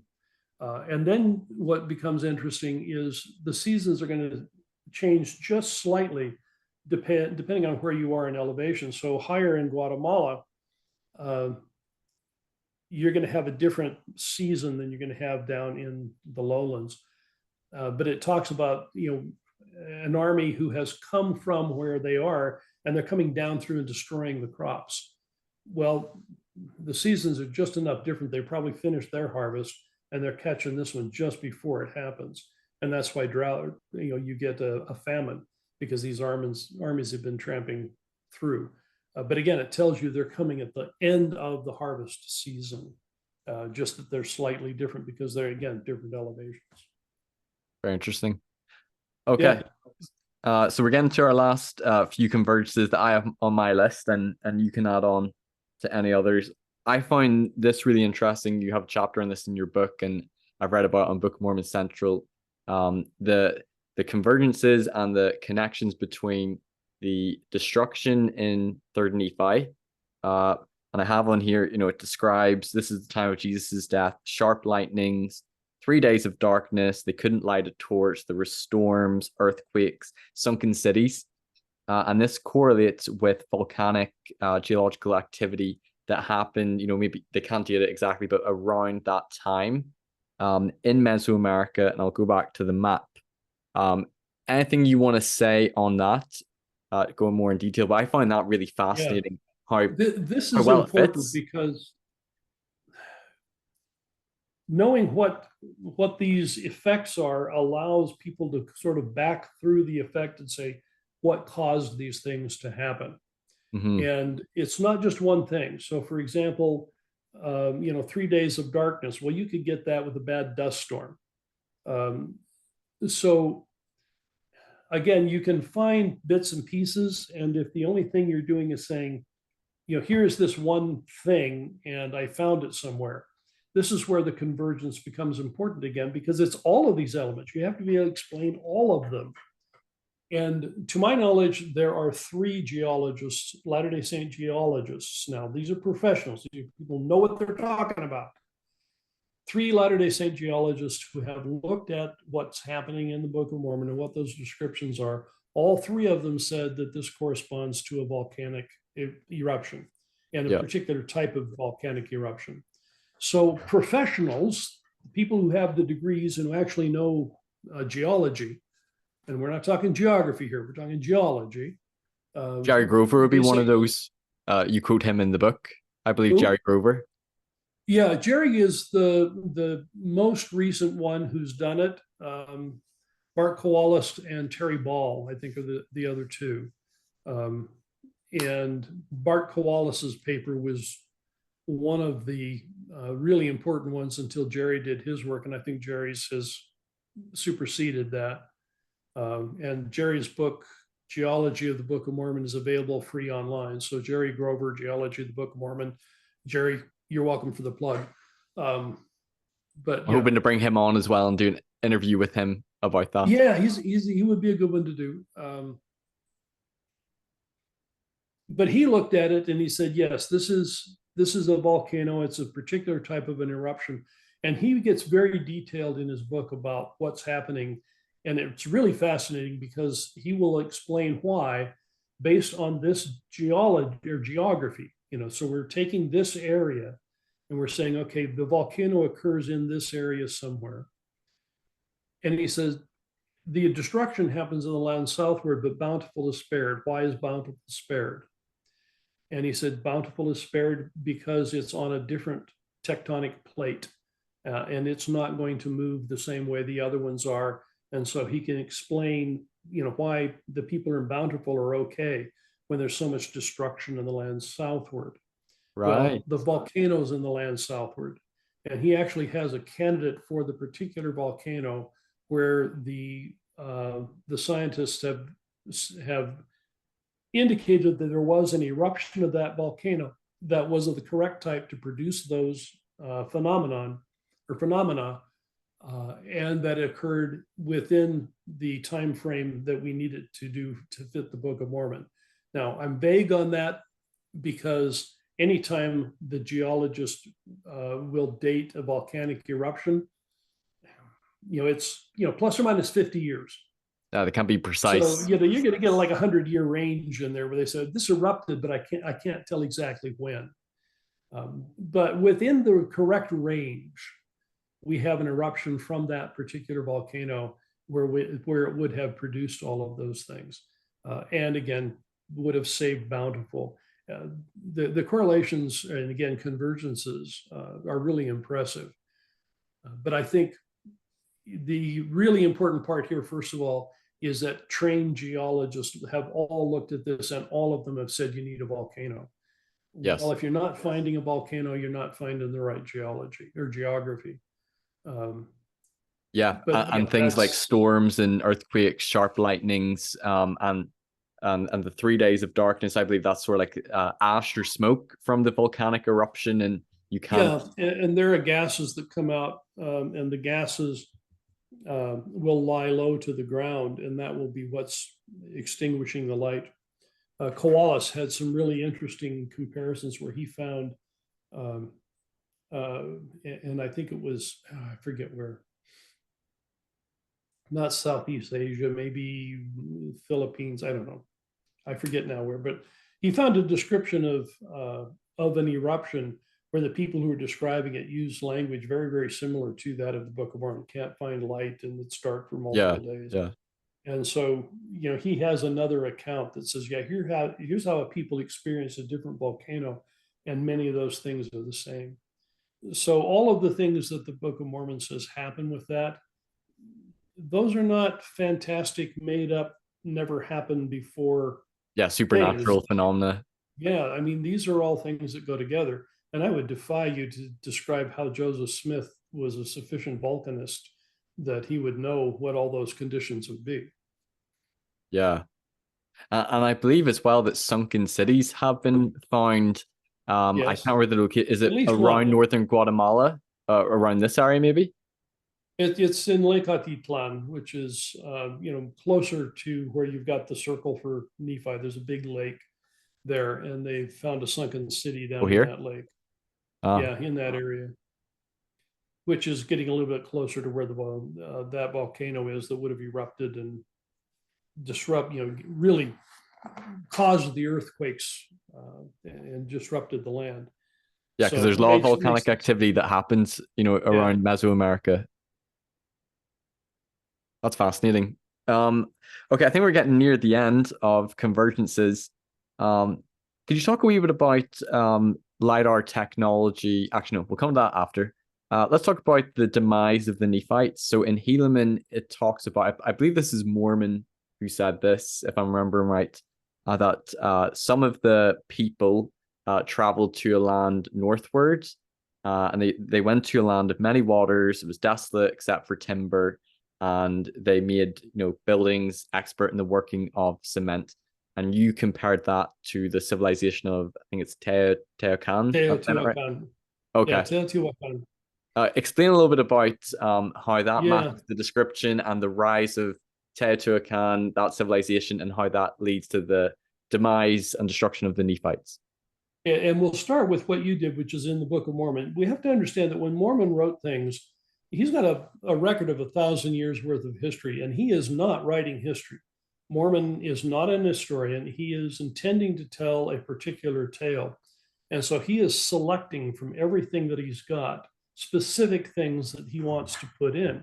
So when we see him say, these people went north, and he doesn't say too much about it, but he's very detailed about where they came, you have to assume that Mormon really wants you to pay attention to that.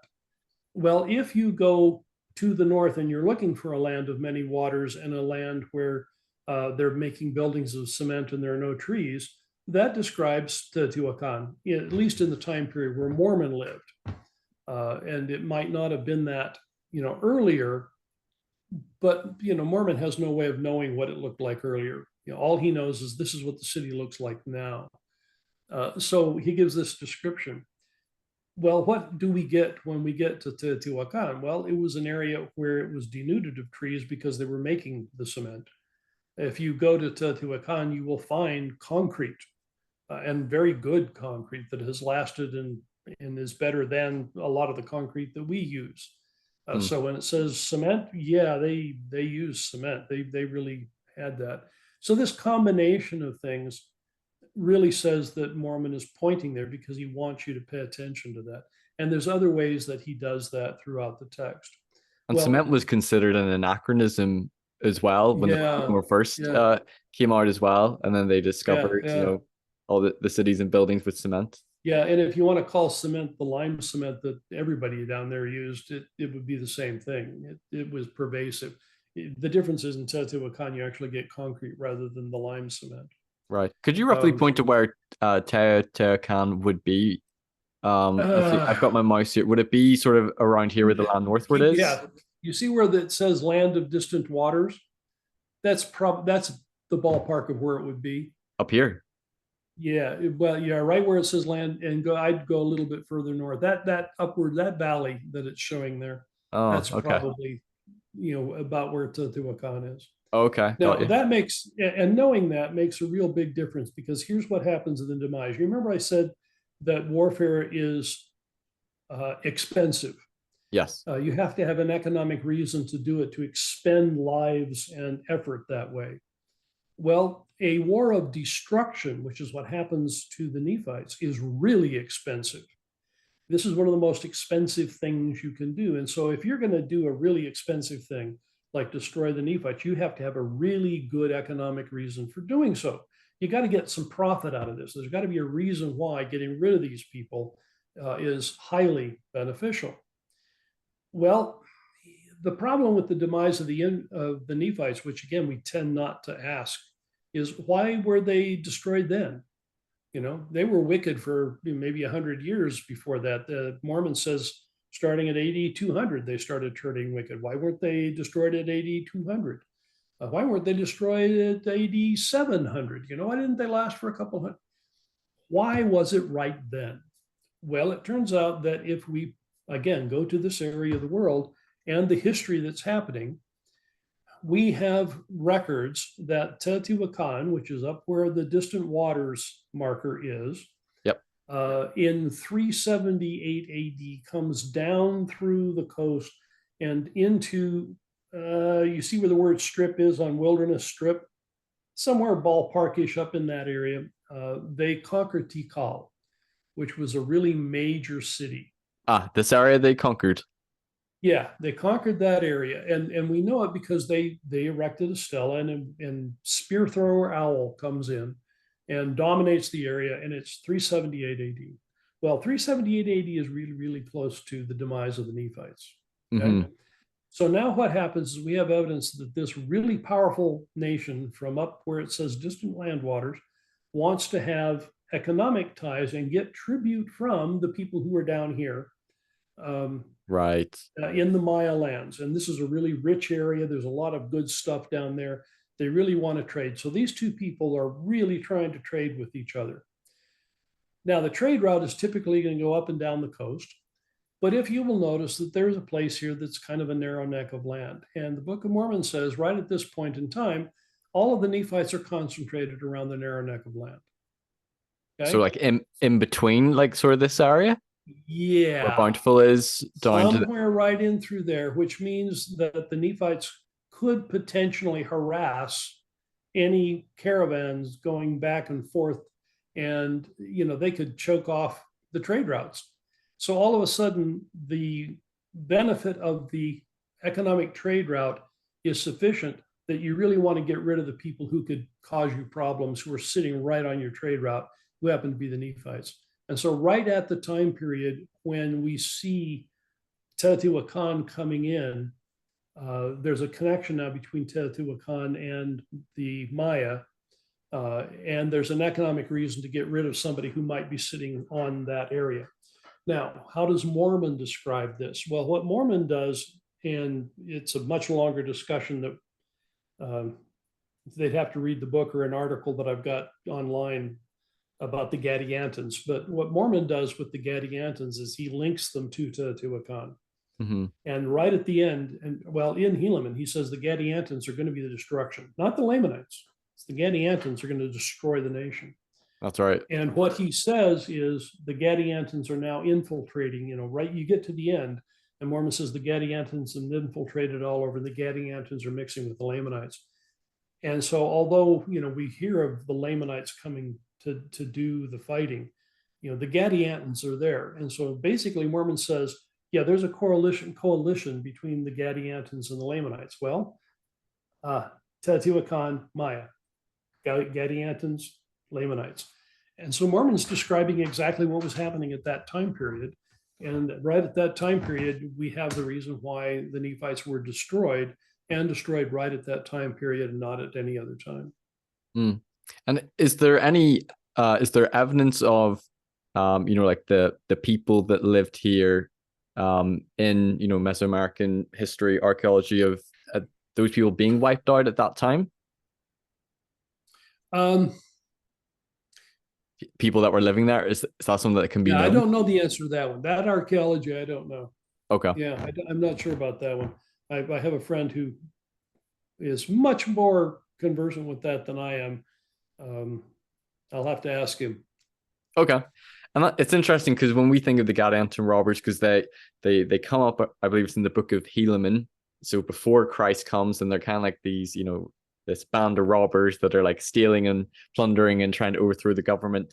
But then the Gadiantons appear after when Christ comes, but they're not quite the same. We kind of imagine them as these band of robbers, but you're linking them to the civilization of Teoutuihacan that are expanding. Yeah. And you notice that one of they call them robbers, but they always talk about plunder.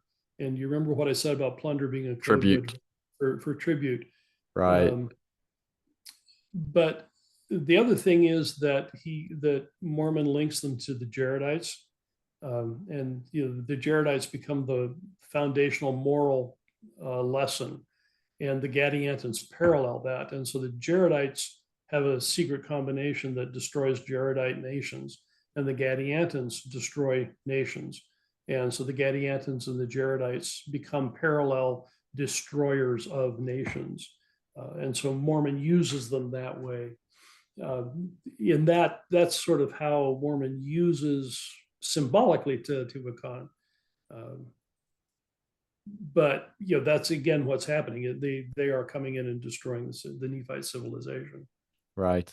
And it's interesting because I did a recent video on is Anti-Masonry in the Book of Mormon, talking about the Gadianton robbers and secret combinations. And, I looked at some of the criticisms by critics, their theory, and the typical apologetic responses, secret combinations wasn't exclusively used, referring to Masons. It might have been the most common use in Joseph's time, but other secret societies in history could be, referenced to as engaging in secret combinations, secret oaths, trying to overthrow the government. What I Yeah, found and interesting about your article was how you were almost trying to place in history and people who could actually be the Gadianton robbers, which is really interesting. yeah, and my answer to the secret combinations of Masonic language would be, yeah, it's probably Masonic language. Joseph was familiar with it, and that was the translation he used. We're talking translation literature here. We all get our vocabularies from the world around us. So if that was what he understood, uh, you know, secret combinations was the word he used. It Hmm. doesn't tell us what, we don't really know exactly what the Nephites did. All we can do for the Book of Mormon is say, how is that used in the text? Yeah. So, not just what word was there, because that's English, but how is it used in the text? How does it show up? What's the context? Yeah, and I actually thought, the criticism, the theory of, anti-Masonic rhetoric being Gadianton robbers and secret combinations, I actually thought it was quite a good theory. But if evidence can be found or a case can be made for, historical people in the right time and setting being the Yeah. Gadianton robbers, then the theory obviously wouldn't hold up if there were historical, Gadianton Well, robbers. critics have to use convergences as well. And so if the critic world uses, that instance of masonry and says we got secret combinations in masonry and they can work together, okay, that's a parallel, not a convergence. Doesn't necessarily fit with the way it's used in the text. It fits that word, but it doesn't fit everything else. There's certain things that fit, but then you've got to deal with the rest of the text. So, the problem of convergences is one that both the apologist and the non-apologist, the anti-apologist, um, we all have to deal with that. And the more we deal with just individual pieces, the less plausible our arguments are going to be. They'll be interesting for that one piece, but they won't really affect the way we understand the text. Right. There's one last little sort of convergence or maybe correlation. I remember you had this in chapter in your book, and I'd never noticed it before reading the Book of Mormon, and I might misremember it, so you can help me out. But I believe it was Nephi went into his garden, and there was like a little tower or something like that he would go up sometimes to speak to the people, and I believe he was praying, and it was near, I think it's like a chief Yeah, the road market. to the road to the market.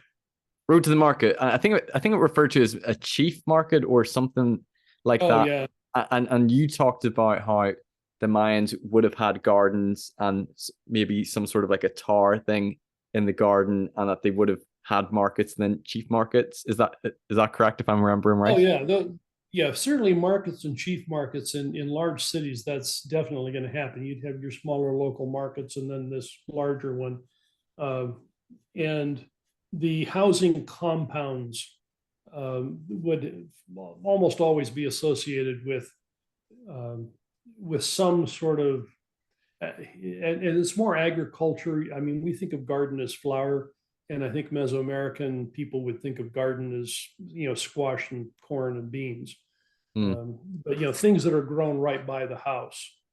Um, so yeah, those contexts all fit the descriptions reasonably well. I find that really interesting because it's just like a little side note in the Book of Mormon. It's like an Yeah, irrelevant detail where I probably would have read it and yeah. thought nothing of it. And then Well, when and you let me give you showed a how it, couple more. And here's where things start to build. And I've seen people take little pieces and say, "Oh, this is going to prove that the Book of Mormon happened here." Well, no, it doesn't, because it's a little too tenuous.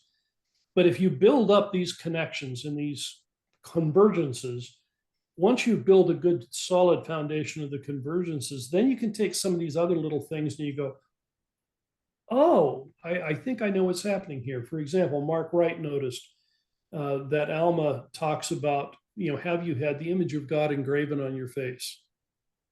Well, we read them and go, "Oh, that's a nice idea." But think about that. I mean, engraven. What am I going to carve into my face? That makes no sense. Why am I carving something into my face? But in Mesoamerica, people would wear the god masks, and they would they would carve the god mask and put them on their face and become the image of God. That's exactly what was happening there. Now, does that tell us that this has to have had, has to be a Book of Mormon event? No, but once you know that the Book of Mormon happened in this region, you're going, oh yeah, that fits too. That also explains things. So we start to get more of these little bits and pieces. Well, King Benjamin, when he's talking about the atonement, he specifically says that no man can shed his own blood, to atone. Okay, is he really talking about I'm going to kill myself to atone? No, he's talking about shedding blood. But why is he doing that? Why is that phrase even there? Why is he saying that to these people? Well, because every king in every other location they ever know about sheds his own blood to keep his people going for the benefit of his people. So this concept of someone shedding his own blood, that's all over. They know this. This is this is an element that people understand. And doesn't he in that So same sermon literally, say something like, that. I'm not more than a mortal man? Yeah, And the some more than a man. That statement. Well, what does it mean to be more than the man? Well, there is a category of gods who come to earth, demigods, and so they're a god, but they're down on earth, and therefore they would think that Ammon was more than man. And he has to say, no, no, I'm not. So there's lots of little tiny things that will start pulling together. And it just gets better and better. The more that we read it, the more that we understand it. My friend Carrie Hall is going to be editing a book that looks at cultural connections with the Book of Mormon. And it's not just Mesoamerican, but this concept of underlying culture that bleeds through into the text, where the text will show what the surrounding culture was. And that it may take 2 years before we see this, but he's pulling articles together that look at that concept. So I'm anxious for that one to come out. And then with LIDAR technology as well, like they've been able to see like under the jungles of Guatemala, like the vast civilizations, highways, cities, agriculture, like things which yeah, I mean it's just told us that everything is big. There were more people and they did more things and had more cities and more connections than we ever dreamed of. Mm-hmm. And highways between cities and connections, and they haven't done the excavation of the sites, but just seeing how the sites are there and how they're interconnected, just that alone has changed and revolutionized the concept of what the Maya world was like. Yeah. Now, I think doesn't change much for the Book of Mormon. Everybody will say LIDAR is proving the Book of Mormon. Well, no, because a lot of what they're seeing is after the Book of Mormon. They see the last things that were built, not the earliest things that were built. Right. But it does indicate that when the Book of Mormon says there were millions of people around, there were millions of people around. So with time, with looking at the Mayan scholarship, the geography, looking at it more in depth, comparing it with the Book more, there's things which seem to converge, or things which seem, somewhat consistent, that seems to align with some aspects of culture. And when you combine that with the old world geography, with Lehi's travel through the Arabian desert, I think the old world geography converges very well, and there's some growing convergences here. I think it can make a plausible case for Book of Mormon historicity, not proof, certainly not, I think, undeniable evidence, but it's a case where I often hear people say there's no archaeological evidence, there's nothing that supports, and it's sort of like these things need to be taken into account. How would Joseph have known? I do need to say this about people who say there's no archaeological evidence. They say that because they're not really familiar with what archaeological evidence is. So they've heard that from someone and they repeat it, but they don't really know, what it means, or whether the person who first said it knew anything about archaeology. What they typically mean is there's no place that says Zarahemla 5 miles. Nephi slept here. But that's because we don't have surviving texts. And there are reasons why we don't have something where we could say, yeah, this is Nephite. And you remember we talked about material culture, where we're all adopting the material culture around us. John Clark, who is a very well-known, well-respected Mesoamericanist, said that, yeah, we have Nephite artifacts all over the place. There's Nephite archaeology, we have Nephite artifacts, and they're in the finest museums in the world. We just call them Maya or Soke or something else because there's nothing on them that labels them Nephite. Right. But material culture, they participated in the material culture that everybody else did. And so, yeah, we don't know what a Nephite anything would look like. We know their religion, but religion evaporates. Without a text, you don't know what the religion was. I feel like your approach is of course, interesting. What's interesting is we know that in this area, everything does sort of disappear. Paintings get worn off. The statues in the cities were all brightly painted. We look at these things and they're all nice and white. The temples used to be red. This was a very colorful area. And one of the statements in the Book of Mormon is, we know that if we don't write on these plates, it'll perish. So why are you writing on plates? Because it's going to perish if you don't. And in that area of the world, yeah, if you're not writing on metal or stone, it's going to perish. So, again, Book of Mormon is accurate at that point in time. Right. And I feel like your approach, it's really interesting because some people would almost think that you'd be looking for some sort of definitive archaeological evidence, similar to equivalent of Nahum in the New World. But your book's more about, how well does it fit the convergences? Is it consistent with what we know about Mesoamerica and Mayan culture, history, geography? Yeah. Thanks everyone for watching this episode. If you've enjoyed it, please give it a like, share it with others who might benefit, and don't forget to subscribe so you don't miss any future content. You can also listen to these episodes on podcast form on Anchor or Spotify, and you can follow me on Facebook, Instagram, and TikTok.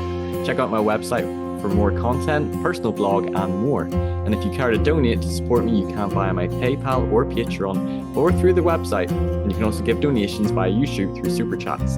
Thanks for watching Mormonism with the Murph. Take care. Bye-bye.